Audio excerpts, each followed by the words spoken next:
وبركاته. الحمد لله رب العالمين، وأفضل الصلاة وأتم التسليم على سيدنا محمد أشرف الأنبياء والمرسلين وعلى آله وصحبه أجمعين.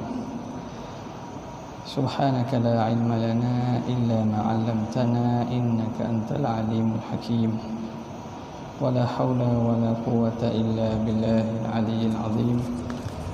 رب اشرح لي صدري ويسر لي أمري واحلل عقدة من لساني يفقهوا قولي، سدد لساني واهد قلبي بحق سيدنا محمد صلى الله عليه وسلم. اللهم ألهمنا بالعلم وزينا بالحلم وأكرمنا بالتقوى وجملنا بالعافية.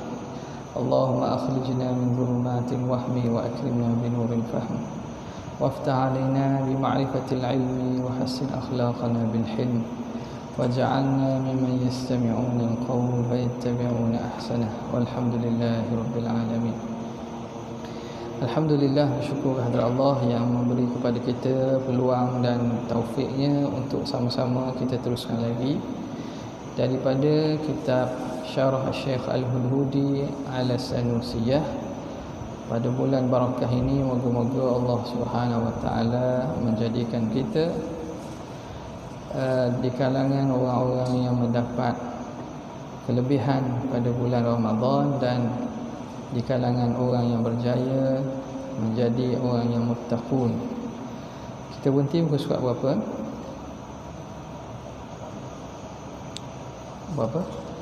18 kat mana? Was-sam'u wal basar,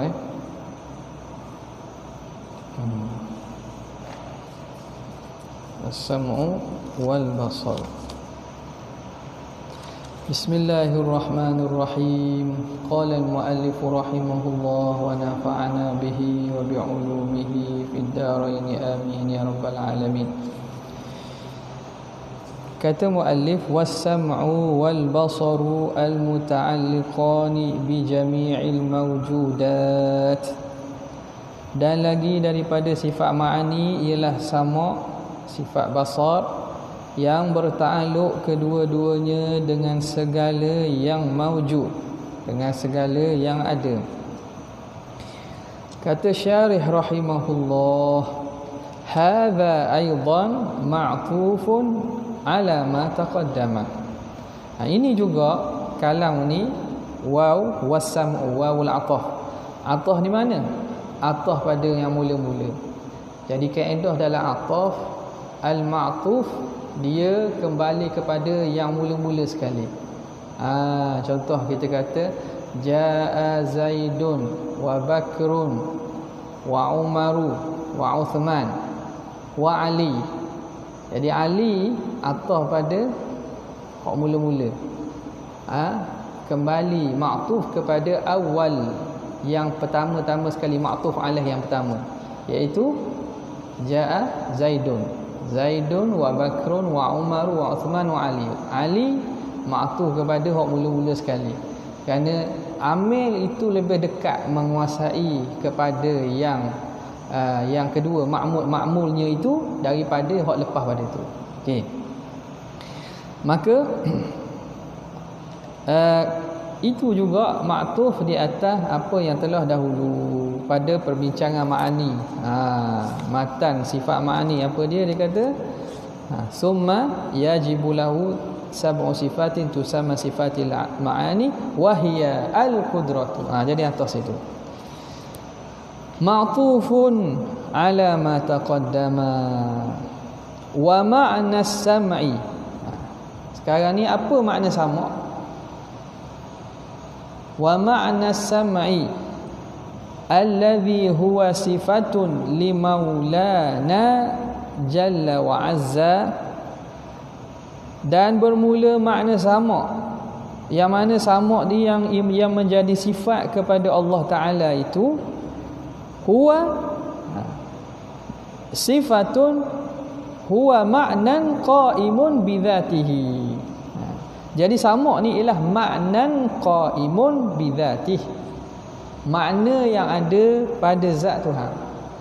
Ingat, dalam perbincangan sifat ma'ani, makna yang dimaksudkan ialah bukan dengan makna murad atau pengertian atau erti, bukan. Makna tu ialah merujuk pada sifat yang jenis ada. Jadi sama itu ialah sifat yang ada. Makna kita gantilah sifatun maujudatun. Sifatun maujudatun, sifat yang jenis ada, qaimun bidzatihi ta'ala, yang ada pada diri, pada zat Allah Subhanahu wa taala, yang kashifu lahu bihi kullu mawjudin. Nyatalah yang kashifu lahu, nyata bagi Tuhan dengannya, dengan sama tadi. Apa yang nyata? Kullu, fa'il bagi yang kashifu, kullu mawjudin, setiap yang ada. Jadi sifat sama ini sifat yang dengannya Allah nyata baginya setiap yang ada. Nyata dengan makna apa? Kalau kita dengar, kalau nisbah kita lah, pendengaran kita, dengan ada pendengaran kita boleh tahu lah, ada suara, ada bunyi. Cumanya sifat sama Allah bukan sekadar berkait dengan bunyi saja, tetapi dengan segala yang maujud, dengan segala yang maujud. Jadi termasuk sama ini daripada sifat inkishaf, sifat yang menyatakan dan menzahirkan. Jadi nyata, terang sesuatu. Ilmu, sifat inkishaf, ta'alluq dia inkishaf. Sama, ta'alluq dia inkishaf. Basar, ta'alluq dia inkishaf. Yang tiga ini sifat yang bentuk ta'alluqnya ta'alluq inkishaf. Yang kashifu lahu bihi kullu mawjudin, dengan samalah nyata bagi Allah Ta'ala setiap yang ada. Sawa'un kana qadiman, sama ada yang ada itu. Sawa'un kana al-mawjudu qadiman, yang ada itu qadim. Kadzatihi, seperti zat Tuhan. Jadi dengan sama Allah mendengar zatnya. Sebab apa? Sebab zat dia ada. Zat dia ada.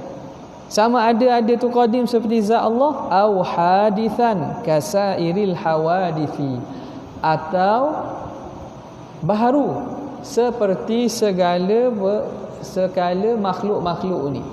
Segala makhluk ni baharu. Ada. Allah dengar sekalian makhluknya. Okay. Jelas wa huwa madhhabu Syekh Abil Hasani Al-Asy'ari, dan dia inilah mazhab Syekh Abi Hasan Al-Asy'ari. Mana mazhab Syekh Abi Hasan Asy'ari? Iaitu sifat sama Tuhan ni bertakluk dengan segala maujud, bukan semestinya suara. Bukan semestinya suara. Jadi kita mungkinlah kita persoalkan macam mana Tuhan boleh dengar bukan suara. Mungkin dulu benda yang pelik nak dengar bukan suara. Tapi sekarang ni dengan kemajuan sains teknologi, ahli sains mengatakan setiap pepejar tu dia ada vibration dia, ada getaran dia. Tak, setiap daripada benda maujud ini dia ada getaran. Jadi bila getar, makna kita boleh faham benda tu ada bunyi. Ada bunyi. Alam ni dia ada vibration dia. Benda wujud ni ada. Jadi menunjukkan bahawa segala perkara yang ada ni dia sebenarnya ada bunyi, cuma kita tak dengar. Hatta daripada bentuk suara sekalipun, telinga kita hanya mampu mendengar dalam desibel yang tertentu. Desibel yang tertentu je. Kalau suara itu rendah daripada desibel kemampuan manusia, telinga manusia tak boleh dengar. Tapi suara itu tetap ada. Haiwan contohnya kelawar. Batman. Batman keluang meng. Orang Melayu keluang meng, orang putih Batman. Jadi hebat orang Melayu sebab keluangnya besar sikit. Tapi dia makan buah. Keluang dia makan buah. Jadi dia boleh dengar, dia berhubung dengan ni, dengan dia punya suara tu.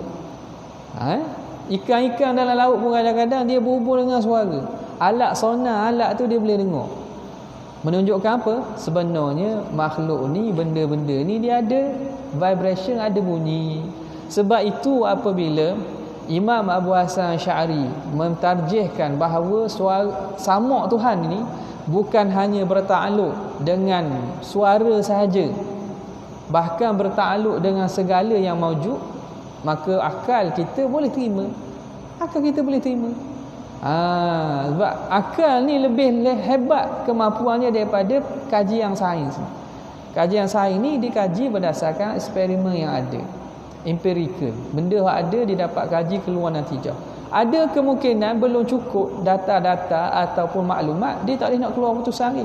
Tapi akal dia boleh mengandaikan perkara selagi mana dia dalam lingkungan benda al-jaizat, benda perkara yang harus. Baik. Maka bertakluk sama dengan benda maujud ini tidak boleh. Jadi kata Syekh Abi Hasan Asy'ari, zaman sekarang ni sebenarnya itu lebih tepat dengan ilmu dan juga penemuan sains. Kalau zaman dulu kata dengar kayu. Kayu mana boleh dengar? Kayu ni kita tak dengar sebab lemah telinga kita. Kerana telinga kita tak boleh dengar. Wa in min syai'in illa yusabbihu bihamdihi walakin la tafqahuna tasbihahum. Tidak ada sesuatu kecuali bertasbih, memuji ke Allah Subhanahu wa taala, walakin la tafqahuna tasbihahum. Tetapi kamu tidak faham tasbih mereka. Kita yang tak mampu, tak erti. Kalau tidak, maknanya setiap perkara tu Tuhan kata berzikir dan bertasbih kepada Allah Subhanahu wa taala. Okey. Wa huwa madhhabu Abil Hasan al-Asy'ari. Wa qila, ada pandangan kedua. Qil ni pandangan yang kedua, pandangan lemah lah biasanya. Wa qila innama yata'allaqu bil aswat. Senya-senya sama itu bertakluk dengan aswat, bunyi-bunyian sahaja. Faqat. Kaifa ma kanat, cuma bezanya bagaimana ada ia. Ai kaifa kanatil aswatu. Bagaimana ada suara itu maujudatan. Ada dia kok cara mana Tuhan boleh dengar. Bezanya makna pendengaran Tuhan ni dia takluk kepada suara saja, tapi suara ikut suara yang ada, kuat ke slow ke. Kita hanya boleh dengar yang bunyi-bunyi tertentu saja. Maka pandangan Syekh Abi Hasan Asy'ari itulah pandangan yang sebenar, bahawa sama Allah bertakluk dengan segala yang maujud. Habis. Soalan minggu lepas apa tanya? Allah Ta'ala dengar tak suara hati kita? Suara hati tu dia kalau benda yang ada, maka Allah boleh dengar. Kerana Allah sifat sama Tuhan bertakluk dengan segala yang ada. Jadi dalam hati kita ada suara hati kita. Hari ni benda menu hari ni. Contoh, menu apa kan hari ni? Jadi benda itu Allah Ta'ala tahu. Allah Ta'ala tahu. Wa ma'nal basari fi haqqihi ta'ala, dan makna basar pada hak Allah, penglihat pada hak Tuhan, dia kait dengan hak Allah Ta'ala ni kerana nak membezakan dengan sama' pada hak manusia. Sama' pada hak manusia apa dia? Kalau dalam sains kita, bunyi itu apa bunyi? Sifat boleh mendengar, sifat pendengar. Sifat pendengar tu ialah satu malakah, kemampuan yang Tuhan letak pada qail al-udhun, qasabatil udhun. Dalam hujung telinga tu dia ada gegendang dia. Dengan bahasa lain makna kemampuan gegendang telinga berfungsi untuk menangkap suara-suara. Getaran-getaran ada suara. Itu takrif sama' nisbah manusia. Sebab itu di sini dikaitkan sama' bagi Allah. Wal ma'nal basar fi haqqihi ta'ala, dan makna basar penglihat pada hak Allah Ta'ala pula. Jadi sebab apa? Sebab basar pada hak manusia ni ialah satu kemampuan yang Tuhan letak pada anak mata. Kemampuan melihat yang Tuhan letak pada anak mata. Awak belajar sains ada korneanya tak? Ada apa ni, kantanya. Itu basar nisbah kepada manusia. Basar nisbah kepada kamera. Pelihat dia guna. Lens dia. Dia lain pula. Tengok. Jadi bila berbeza-beza bentuk hatta di kalangan makhluk sekalipun, maka berbeza. Ni kemampuan melihat. Ni headset ni boleh zoom berapa? 100 kali zoom 50. Hak paling latest berapa ratus? 200 ke 300. Macam-macam. Kemampuan melihat yang ada pada lens dan teknologi untuk menangkap cahaya pada kamera tu. Itu basar bagi alat peranti tu. Hak ni perbincangan kita ialah pada sifat basar Allah. Huwa ma'nan qa'imun bidzatihil aliyati, iaitu makna yang ada pada zat Tuhan. Sebut dah makna dengan maksud sifatun mawjudatun qa'imatun bidzatihi ta'ala, yang ada pada diri zat Allah al-aliyati, yang maha tinggi, yang kasyifu lahu, nyata bagi Tuhan dengannya dengan basar, kullu mawjudin, setiap mawjud. Apa yang dapat kita perhatikan sini? Sama kan? Sama takrif ni lebih kurang sama. Hak beza sikit-sikit al-aliyati. Sini yang dia tulis apa tadi? Apa ni? Yang kasyifu bidzatihi. Tadi bidzatihi, ni bidzatihil aliyah. Itu sifat je, tak ada apa. Dari segi takrif dia sama. Yang kasyif, nyata bagi Tuhan dengan basar itu setiap maujud, setiap yang ada. Sawa'un kana qadiman aw hadithan, sama ada baharu atau sama ada qadim ataupun baharu. Maknanya Allah melihat apa? Melihat segala yang ada. Apa yang ada tu? Sama ada benda itu zat atau sifat. Sifat yang bentuk ma'ani. Nampak? Allah Ta'ala tengok, Allah Ta'ala melihat. Melihat zatnya, melihat warna, melihat benda, dan melihat bunyi sekalipun. Tuhan melihat bunyi. Sebab bunyi ada kan? Bunyi itu benda yang ada. Maka penglihatan Allah bertakluk dengan segala yang ada, termasuklah bunyi, suara. Hak ni mudah sikit kita nak faham macam mana boleh lihat bunyi. Pernah tengok bunyi? Tengok bunyi. Masuk dalam alat dia panggil apa? Grafi tu benda. Dia boleh tukar suara tu dalam gelombang wave kan? Nampak bunyi tu? Nampak tak? Itu tengok dengan menggunakan alat. Alat tu kita buat, manusia buat tu. Menunjukkan bahawa bunyi boleh dilihat. Cuma mata kita tak nampak lah, sebab mata kita ni kemampuan dia terhad. Dia boleh hanya melihat dalam spektrum pelangi. Dia boleh melihat benda yang warnanya dalam spektrum pelangi saja. Hak tu bawah daripada infrared, atas padanya ultraviolet. Tu dah nampak. Ni matahari panas terik Ada tak sinar ultraviolet? Nampak tak? Tak nampak? Ada tak? Ada. Infrared tak nampak. Tak. Tapi guna alat dia boleh. Dia boleh nampak tu. Menunjukkan bahawa segala yang nampak oleh mata ni, mata kita ni hanya terhad. Sebab itu tak peliklah kalau ada daripada makhluk-makhluk Allah ni hak kita tak nampak. Cahaya hak sepatutnya kita boleh nampak, kita tak nampak pun ada. Jadi benda makhluk lain tu sangat-sangatlah tak pelik, dan Allah Maha Kuasa menjadikan benda yang tak nampak oleh mata kita. Jin, malaikat, apa lagi? Makhluk-makhluk lain yang kita tak nampak. Benda itu ada.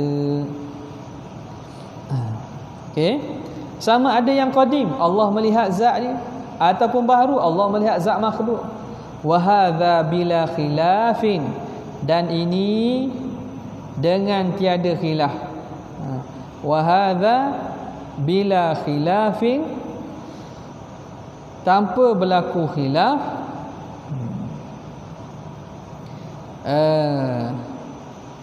Bainal a'immah, di antara para imam. Apa makna apa ni? Pada masalah basar, pengarang rahimahullah mengatakan bahawa, dan ini ta'alluq basar itu, tidak berlaku khilaf antara para imam. Makna apa? pada masalah melihat, ulama-ulama kalam sepakat bahawa Allah melihat segala yang ada, hatta suara. Adapun pada masalah sama', hak ni berlaku khilaf. Sebab sini pada bahasa ni tak ada bawa datang ki. Lah, tadi kada sama' dia kata qila wa qila. Dalam bahasa tidak ada khilaf di kalangan ulama mengatakan bahawa basar Allah bertakluk dengan segala yang maujud. Sama ada maujud tu benda, warna, bunyi dan lain-lain. Okey. Wa hadza ay ta'alluqul basari bima dzukira bila khilafin bainal a'immah. Tidak ada khilaf di antara para ulama bi khilafis sam'i, lain dengan sifat sama'. Kemudian kata pengarang, selesai tadi. Apa makna sama? Apa makna basar? Al-muta'alliqani bi jami'i al-mawjudat. Yang berta'alluq. Apa makna ta'alluq? Wa ma'na al-muta'alliqani, dan makna berta'alluq kedua-duanya. Makna al-muta'alliqani. Jadi muta'alliqani itu dalam kurungan tu. Ni harakatul hikayah tu. Kalau ikut makna mudhaf, al-muta'alliqani mudhafun ilaih kan. Mudhafun ilaih hukum dia apa? Hukum dia majrur. Majrur, isim musanna majrur dengan apa? Majrur dengan ya. Majrur dengan ya. Majrur dengan ya. Jadi patutnya makna al-muta'alliqah ini, tu syekh pun salah. Itu rok terus. Tengok pengarang kitab pun salah pada i'rab. Jadi ustaz janganlah potong markah kalau kami salah. Jadi sekarang ni tak salah dah, kerana al-muta'alliqan tu tak dalam kurungan, imrakat, merujuk kepada muta'alliqan al-mahki. Itu hikayat mahki, hikayat daripada al-muta'alliqan dalam matan. Jadi makna al-muta'alliqani yang bertakluk kedua-duanya yang terdapat dalam matan tu. At-talibani bilinkishafi, yang menuntut dengan inkishaf. At-talibani bilinkishafi, makna bertakluk dia menuntut dengan inkishaf, bahawa nyata li jami'il mawjudati, bagi segala yang ada. Itu makna dia. Ingat awal-awal dulu kan dia telah musannif telah datangkan ta'alluq, ta'rif bagi ta'alluq. Apa ta'rif ta'alluq? Talabus sifati amran zaidan ala qiyamiha bidzat. Sifat itu menuntut perkara lebih daripada semata-mata ada di zat. Tahu apa, kudrat berkuasa buat apa, hendak apa lagi, dengar apa, lihat apa, cakap apa. Itu ta'alluq melangkaui daripada semata-mata ada sifat pada zat. Talibani menuntut bahawa nyata bagi segala perkara yang maujud. Habis itu. Kemudian musannif rahimahullah menerangkan tentang hakikat sifat Allah Ta'ala ni. Walaisa sam'ullahi bi'udhunin, dan bukanlah pendengaran Tuhan itu dengan telinga. Wala simakhin, dan dengan cuping telinga, lubang telinga. Dengan telinga dan lubang telinga. Allah Ta'ala dengar dia bukan dengan alat. Telinga ni sebuah bagi manusia ni, kita dengar dengan telinga lah. Kita dengar dengan telinga. Jadi telinga ni alat pendengaran. Alat pendengaran. Allah Ta'ala dengar dengan apa? Dengar bukan dengan alat. Dengar bukan dengan telinga. Dah Tuhan tak ada telinga? Dah Tuhan tak ada telinga ke? Tuhan tak kata bahawa dia ada anggota-anggota tu kan? Tidak, tak sebut pun ada telinga. Dah Tuhan ada apa? Ada pendengaran. Sifat sama. Dah sifat sama tu dengan apa?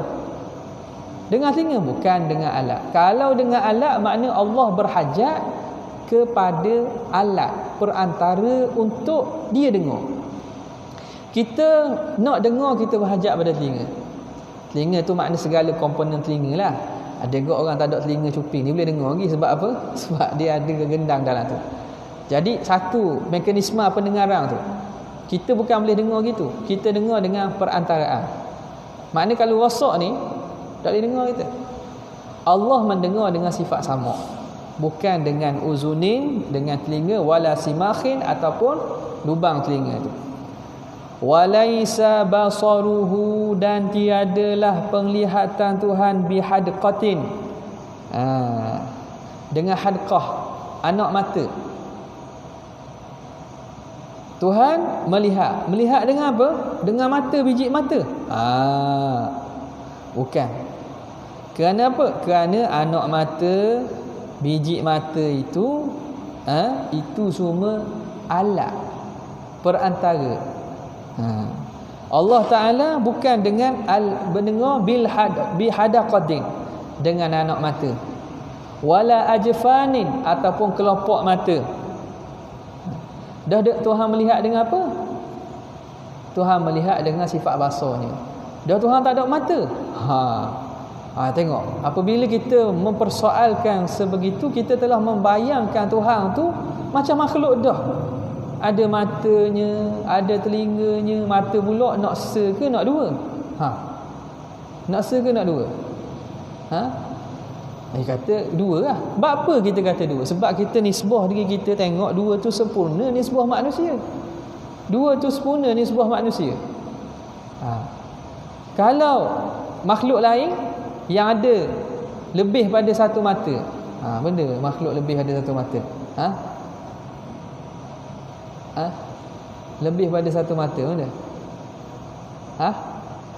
Labah-labah. Dah makna dia bayang Tuhan gitu lah. Sebab itu bila kita dah bayangkan Tuhan dalam pemikiran makhluk, maka akan keluarlah pandangan pelik-pelik. Tuhan ada dua mata. Kalau cacat.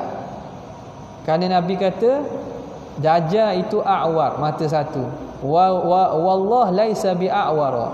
Tuhan tidak buta. Tuhan tidak mata satu. Dah tidak mata satu, makna mata dua. Ni faham dia. Kepahaman mereka yang tidak memahami akidah dengan cara betul, menjisimkan Allah, hatta menjisimkan sifat kepada jisim-jisim dan adawat, jawarih, anggota-anggota. Itu salah. Okey. Jadi sekarang ni bila kita kata Allah melihat dengan sifat basarnya, bukan melihat dengan anggota mata. Dah tu dalam Quran Allah Ta'ala sebut tajri bi a'yunina. Air-air sungai-sungai tu, laut-laut atau kapal-kapal itu tajri bi a'yunina.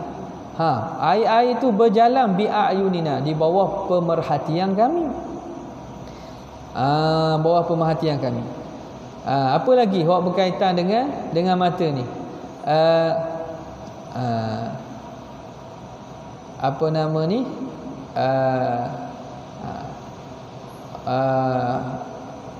Lafaz a'yun, aina ni tajrihan, itu aina tu itu merujuk kepada sungai.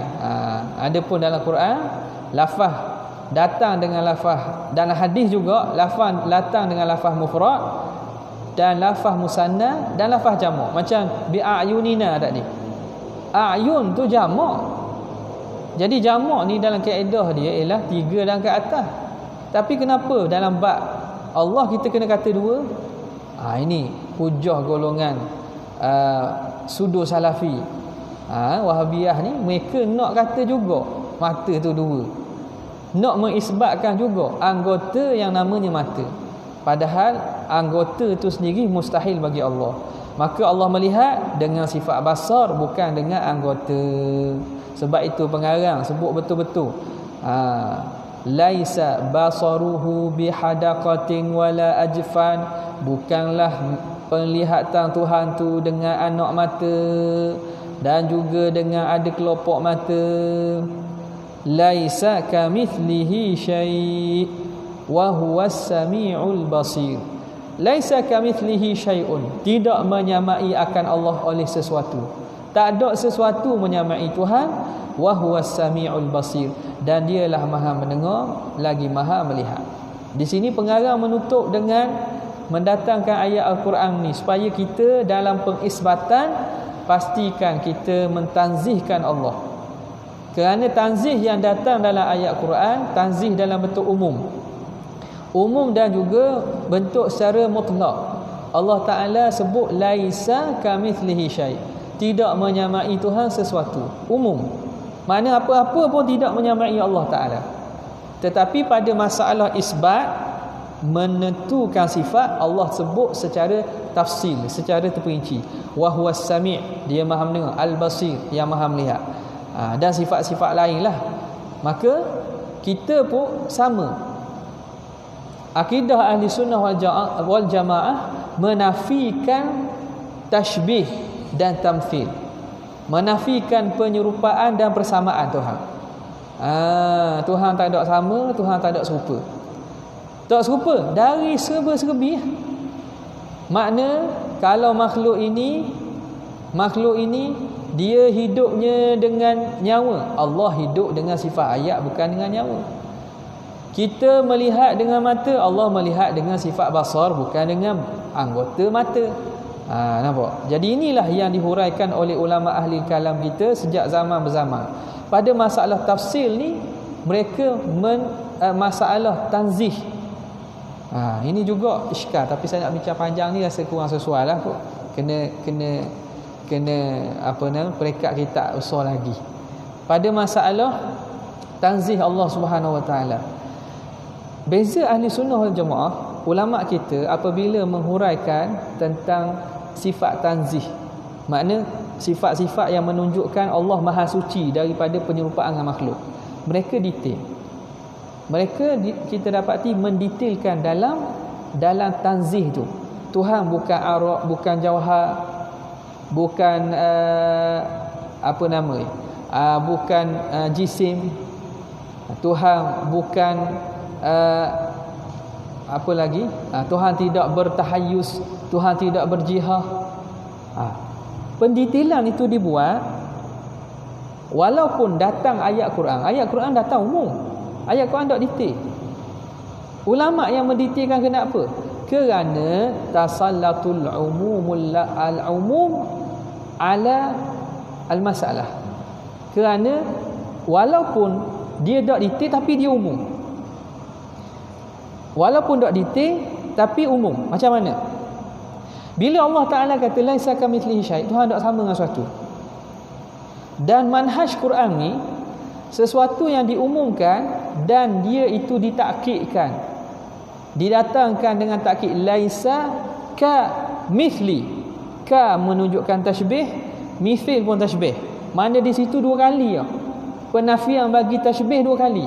Pertama dengan kaf, yang kedua dengan mithil. Menunjukkan pada penafian tashbih secara mutlak. Kemudian uslub yang datang uslub nafi, laisa. Nafi yang datang dengan uslub laisa kamitslihi syai'un. Uslub nafi dan ditakdimkan dan takhirkan. Taqdimu ma haqquhu ta'khir wa ta'khiru ma haqquhu taqdim. Ikut asal atau susunan ayat biasanya laisa syai'un kamitslihi. Tidak ada sesuatu, sebab syai' jadi apa tu?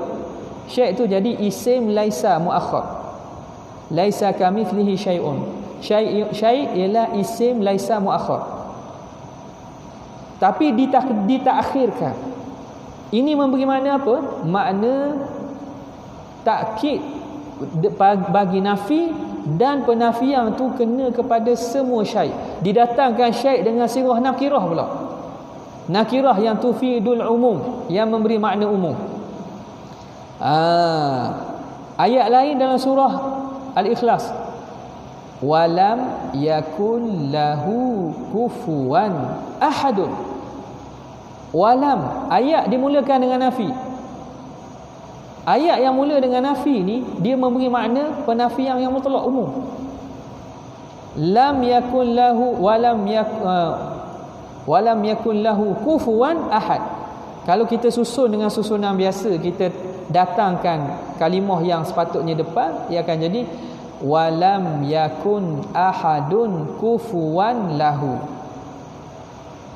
Kalau kita letakkan isim yakun itu, kita letak ke dia walam yakun lahu kufuwan ahad. Ahad itu jadi isim yakun, tapi ditakhirkan. Kenapa? Kerana nak mendatangkan hasr. Makna Allah nak menitik beratkan tentang penafian tu, dan didatangkan ahad dengan lafaz nakirah untuk menunjukkan umum sesuatu. Makna satu pun tak sama dengan Tuhan. Okay. Tapi kenapa ayat Al-Quran dia tidak tafsir? Manhaj Al-Quran, Allah tak ingin kita mari benda-benda yang terbayang penafian tu, jangan mari. Tuhan nak membersihkan zihin kita daripada terlintas secara langsung. Faham? Ayat ni kalamullah. Jadi contoh, bukan Arab, bukan Jauhar, bukan ni, tak disebutlah. Sebab apa? Telah maklum daripada keumuman lafaz, dan tak mahu kita terikat atau terlintas benda itu dalam kita nak baca Al-Quran. Benda itu benda-benda yang tak berkait dengan Allah Ta'ala. Jadi cukup dengan lafaz umum tersebut.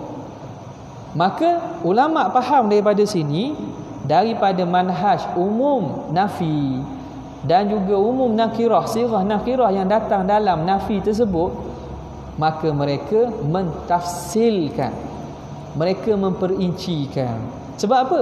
Sebab tidak ada larangan perincian tersebut. Satu.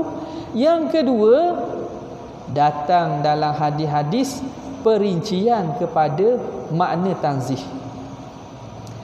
Antal awwalu falaysa qablaka syai'. Antara doa yang Nabi baca, doa antal awwalu falaysa qablaka syai' wa antal akhiru falaysa ba'daka syai'. Nama Tuhan al-awwalu wal akhir. Kenapa disebut lagi engkaulah yang pertama, yang tidak ada sebelum kau sesuatu? Yang tidak ada sebelum kau sesuatu tu, itu perincian kepada al-awwal. Antal akhiru, engkau yang akhir, falaisa ba'daka syai', tiada sesuatu pun selepas engkau. Itu laisa ba'daka syai', perincian kepada sifat tu. Di sini menunjukkan bahawa memperincikan pada tanzih tidak salah. Memperincikan pada tanzih tidak salah. Bahkan hadis-hadis banyak, kalau kita kumpul dan faham makna hadis, Nabi SAW memperincikan kalau sesuatu itu boleh mendatangkan waham. Antaranya hadis Nabi SAW, hadis kursi. Allah Ta'ala kata, yaqulu Rabbul Izzati maritu ya ibadi maritu falam ta'udni. Wahai hamba-hamba aku sakit. Tuhan khabar dia sakit. Hai, macam mana? Jadi bertanyalah, kaifa maratta wa anta rabbul alamin, macam mana kamu boleh sakit ya Allah, engkau Tuhan sekalian alam. Allah Tuhan ni tak sakit, hak sakit ni makhluk. Jadi datang memperincikan makna sakit tadi, apa dia? Marada abdi fulan. Bukan aku sakit, hamba aku sakit. Lau uttahu la wajadtani indah. Kalau kamu pergi ziarah hamba aku yang sakit itu, kamu akan dapati aku ada di sisinya. Pula kena takwil. Aku ada situ, mana apa? Rahmat aku ada bagi orang yang menziarahi saudara-saudaranya yang sakit. Di sini perincian tu berlaku pada perkara-perkara yang melibatkan sifat jika berlaku ishtibah kesamaran. Nampak? Jadi sebab itu kalau kita dapati kitab para ulama kita, mereka bukan tanzih, bukan sekadar secara umum, mereka mentafsirkan kalau benda itu perlu. Kerana apa? Kerana li'anna khatara hadzal fanni azim.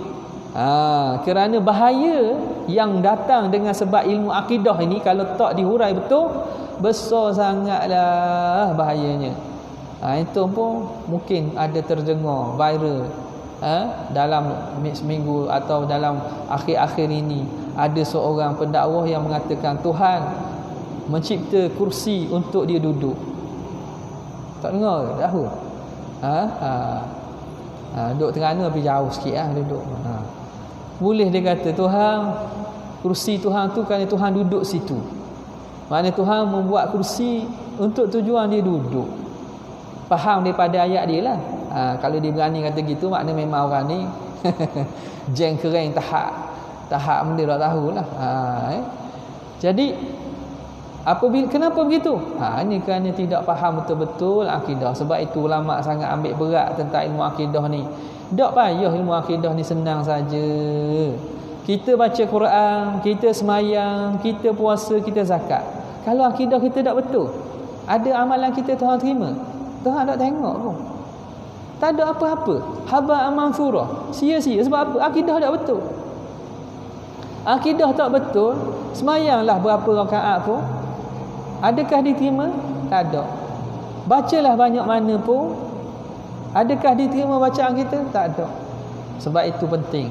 Asas akidah ni biar kita teguhkan, faham betul-betul. Dan syaitan dia sebenarnya nak suruh kita mengambil remeh benda-benda yang benda-benda mudah. Benda mudah ngaji akidah ni tak ada lah payah. Tak, nipis kali. Saya biasa kalau kelas-kelas luar kata, kalau kelas 4 apa, banyak-banyak subjek ada nipis kali. Akidah. Nipis kita akidah.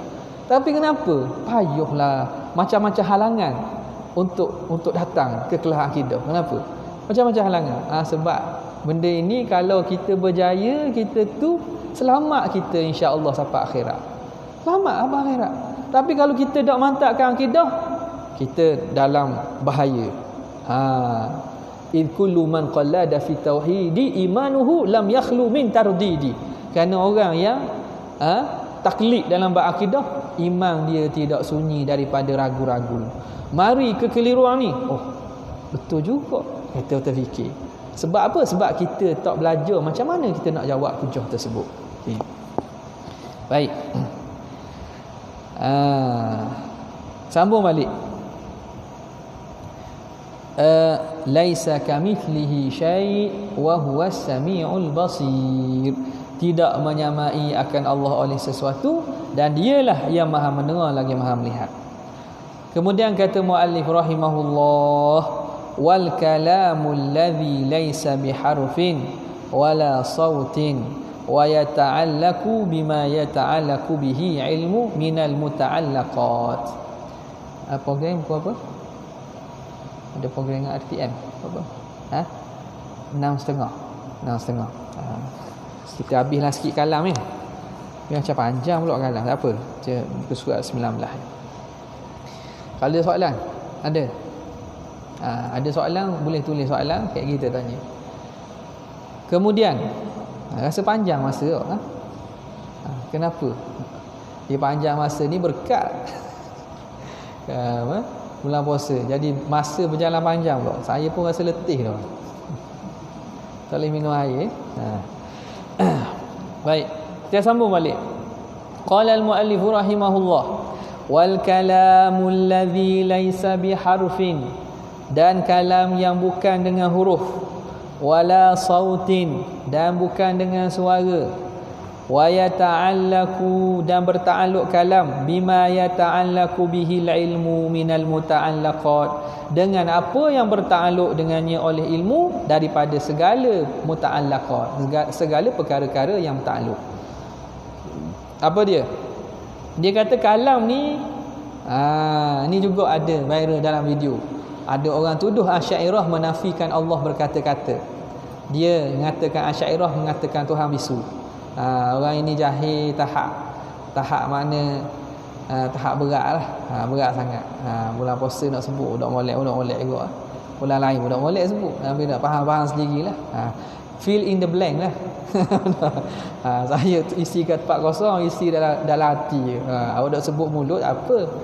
Dak dosa. Wal kalam laisa biharfin. Kalam yang dimaksudkan di sini ialah kalam nafsi. Okey, perbincangan kalam nafsi, kalam lafzi ni kenapa kita kata kalam Allah tidak berhuruf, tidak bersuara? Tu Quran tu kita baca kan. Ni kita kena faham elok-elok. Kena bertenang. Kata kepada Pak Arab yang seorang tu, sabar, mari mengaji. Asy'ariyah tak ada kata pun Tuhan ni bisu. Siapa kata Tuhan bisu kafir. Wal iyazubillah. Mana boleh isbat Tuhan bisu? Kata Tuhan tak cakap. Siapa yang kata Tuhan tak bercakap? Asy'ariyah tak kata pun. Allah berkalam. Dah, Asy'ariyah mengatakan sifat kalam Tuhan tu kalam nafsi. Kalam nafsi tu perbincangan sini. Kalam nafsi perbincangan berkaitan dengan wahyu Tuhan, Al-Quran dan lain-lain. Jadi perbincangan dalam sifat 20 membincangkan kalam di sini yang tidak berhuruf, tidak bersuara ialah kalam nafsi. Kita tidak nafikan bahawa Allah ada kalam lafzi. Tapi itu perbincangan kalam lafzi. Al-Quran itu kalam lafzi. Dia kalamullah tak? Kalamullah lah. Tak ada orang menafikan Quran itu bukan kalamullah. Siapa nafikan Quran bukan kalamullah? Keluar daripada Islam. Sebab itu cakap tu biar cakap siang, tengok-tengok. Ada kan? Cakap malam bisik-bisik. Nak cakap tu biar kita tengok. Kita faham tak faham tu kalam seseorang tu. Okey. Jadi kalam yang bukan dengan huruf dan bukan dengan suara. Apa dia kalam yang dimaksudkan ni? Kalam nafsi. Apa kalam nafsi? Sifat perkata lah, atau sifat kalam yang ada pada diri Tuhan. Hak tu tidak huruf, tidak suara. Itu sifat kalam itu yang tidak berhuruf, tidak bersuara. Al-Quran, Al-Quran ada bunyi, ada suara, ada huruf. Itu kalam lafzi. Kalam lafzi. Kena bezakan tu. Dua-dua itu kalam Allah belaka. Nisbah kepada Tuhan belaka. Mereka sebenarnya kadang-kadang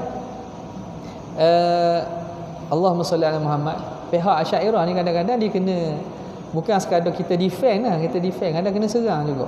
Kita tanya dia benda yang menyebabkan mereka tersepit. Dalam masalah kalam ni, kalau kita tak guna huraian mengikut ahli kalam, mengikut Asy'ariyah Maturidi, akan tersepit lagi. Pertamanya sama ada kita akan membawa kepada kalam Quran yang ada ni, Al-Quran yang ada ni akan jadi qadim, dengan maksud bacaan pun qadim, khetah pun qadim, mushaf pun qadim, akan bawa ke situ.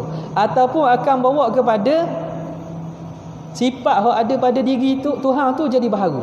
Dua tu je. Sebab itu pembahagian yang ulama ahli sunnah buat pada sifat kalam ni, ada kalam nafsi, kalam lafzi ni, untuk menyelesaikan, meletakkan kalam mana yang mana qadim, yang tak ada huruf, tak ada suara, kalam mana yang mana dia berhuruf, bersuara, ada awal, ada akhir. Okey, faham situ dulu. Kata pengarang, dan kalam yang bukan dengan huruf, bukan suara, wa yata'allaku, dan berta'alluq kalam itu bima yata'allaku bihil ilmu, dengan apa yang berta'alluq oleh ilmu, minal muta'allaqat, daripada perkara-perkara yang ta'alluq. Okey, apa ilmu ta'alluq dengan apa? Ilmu berta'alluq dengan segala hukum akal yang tiga, wajibat, mustahilat, wal jaizat kan. Kalam pun berta'alluq dengan tiga-tiga ni juga, wajibat, wal mustahilat, wal jaizat. Itu maksud dia bertakluk dengan perkara yang bertakluk oleh ilmu. Ilmu takluk dengan apa? Dengan segala perkara. Hukum akal yang tiga tu segala perkara lah. Maka kalam pun bertakluk dengan segala perkara. Wa hadza aidan, dan ini juga ma'tufun ala ma taqaddama, diataf atas yang terdahulu, atau pada perbincangan sifat ma'ani. Wa huwa akhiru sifatil ma'ani, dan inilah akhir sifat ma'ani al-muttafaqi, yang disepakati alaiha. Al-muttafaqi alaiha, ini akhir sifat ma'ani yang disepakati baina ahli sunnah, di antara ahli sunnah. Maknanya ada lagi sifat ma'ani khilaf. Ada idrak, takwin, dah. Jadi ini disepakati di sisi ahli sunnah. Sifat sampai 7 sifat ini sepakat. Wa ma'nal kalam, dan makna kalam al-mansubi lillah, kalam yang dinisbahkan bagi Allah Ta'ala, huwa ma'nan qaimun bidhatihi, iaitu satu sifat yang mawjud, yang ada pada zat Allah. Yata'allaku bikulli ma yata'allaku bihi ilmu, bertakluk dengan segala perkara yang bertakluk oleh ilmu. Ilmu bertakluk dengan wajib, kalam pun bertakluk dengan wajib. Ilmu bertakluk dengan mustahil, kalam pun bertakluk dengan mustahil. Ilmu bertakluk dengan harus, kalam pun bertakluk dengan harus. Wa huwa kullu wajibin, apa yang kulli ma yata'allaku bihi ilm tu? Kullu, wa huwa kullu wajibin, setiap yang wajib, wa kullu jaizin, setiap yang jaiz, wa kullu mustahilin, dan setiap yang mustahil. Lagi kalam Tuhan ni ma'nan qaimun bidzatihi munazzahun. Ma'nan qaimun munazzahun. Tu sifat lagi tu. Munazzahun 'anil harfi was sauti, yang suci daripada huruf dan suara. Jadi kalam nafsi Tuhan ni tidak berhuruf, tidak bersuara. Dia sebenarnya senang je nak faham kalam falsafah ataupun pembahagian kalam nafsi ni. Ulama buat contoh pada diri kita ni. Kita dengan seorang orang bisu, OKU percakapan.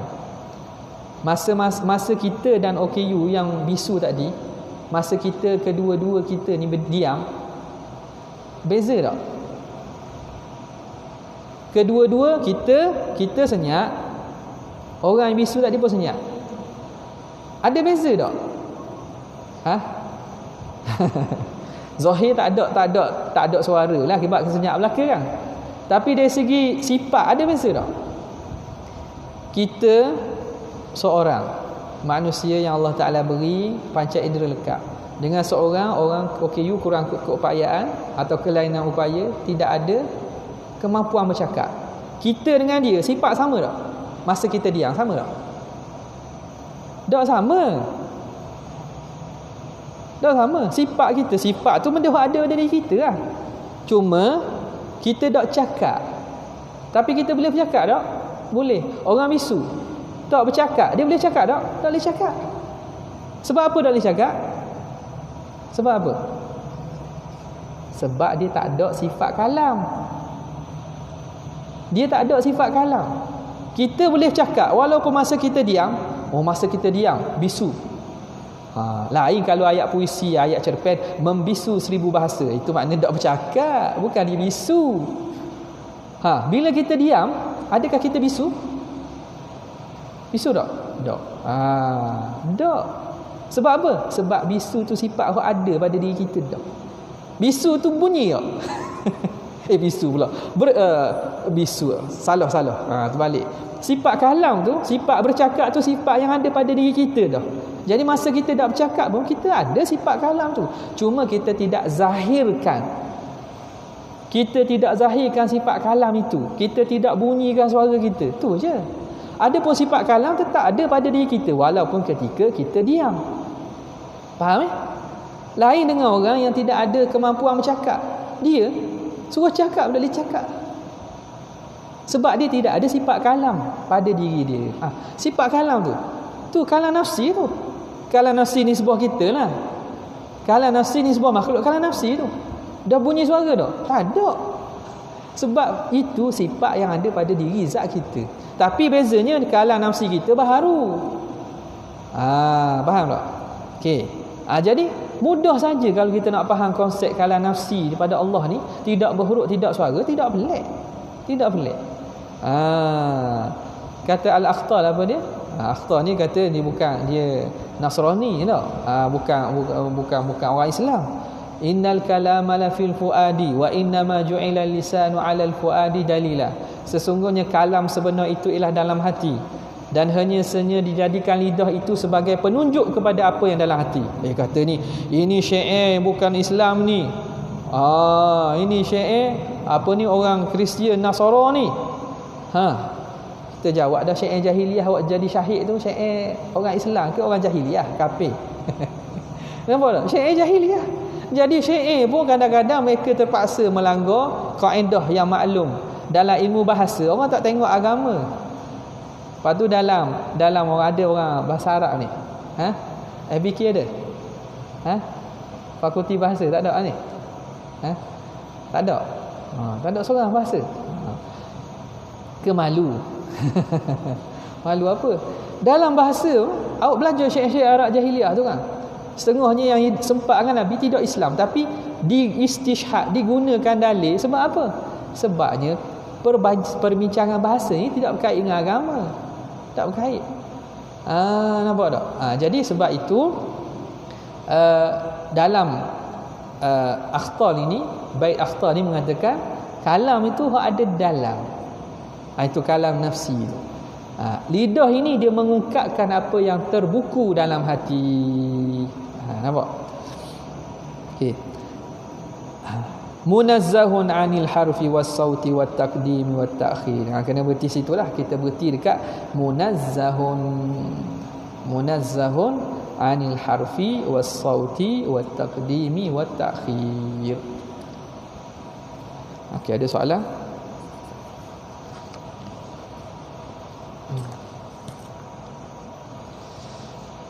Ada nak tanya?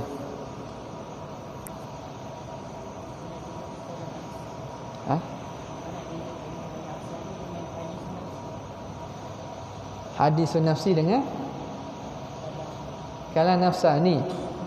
Pembahagian kalam pada part tu. Pembahagian yang dibawa oleh sebahagian mengatakan kalam nafsi, nafsani, masdari, itu kalam ismi dah. Apa lagi? Betul tak? Empat tu lah. Jadi pembahagian tu sebahagian ulama lah mutaakhirin membahagikan kalau di tanah Melayu kita ni yang membawa aliran itulah pada lah. Benda itu tidak salah dari segi penerangan dan juga apa yang menjadi kefahaman ulama ahli sunnah tidak lari. Cuma dia ada pendetailan dan dia jadi banyak tu sebab dia memasukkan iradah takallum, keinginan untuk bercakap tu masuk dalam sifat kalam. Keinginan untuk bercakap tu. Jadi benda itu kalau ikutnya iradah, keinginan bercakap tu bincang sifat iradah. Nampak tak? Jadi dimasukkan sekali tu jadi banyak tu. Dalam kebanyakan yang mensyarahkan Sanusiyah, ulama-ulama kita bagi dua, kalam nafsi, kalam lafzi. Cuma pembahagian empat tu tidak salah dari segi kaedah Asy'ariyah kita. Soalan tadi beza hadisun nafsi dengan hadisun nafsi tu apa? Hadisun nafsi ni makna kita panggil apa? Monolog. Apa dia? Cakap dalam hati panggil apa? Monolog monolog. Awak belajar cerpen kan, sastra. Monolog, cakap dalam hati tu. Itu hadisun nafsi. Hadisun nafsi. Lepas ini kita nak pergi apa, kita bercakap dulu. Jadi percakapan dalam diri kita dipanggil hadisun nafsi.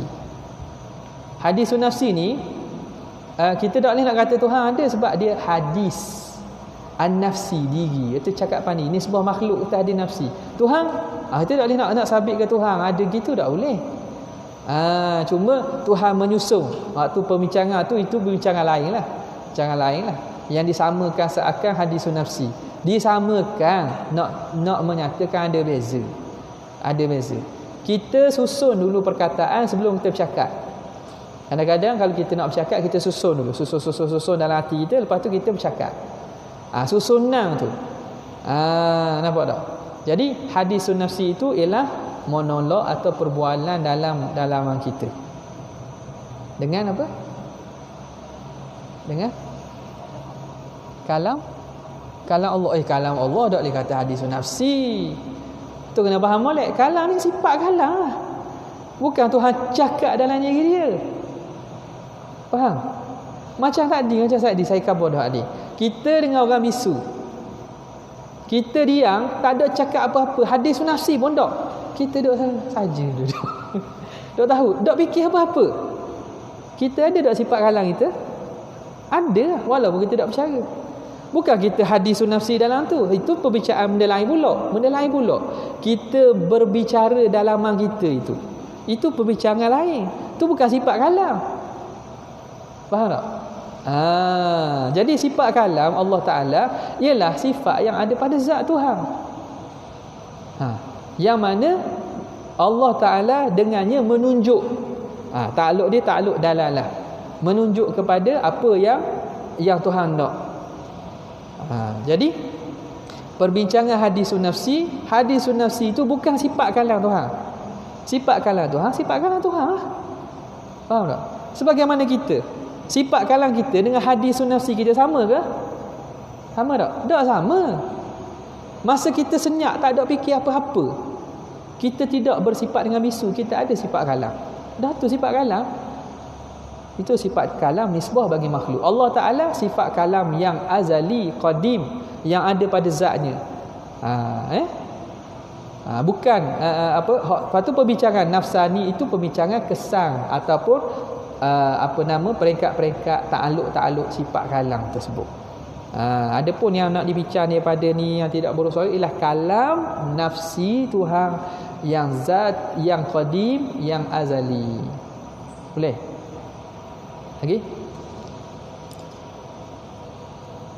Ada Kalau tak ada, sekadar itu saja untuk kali ini.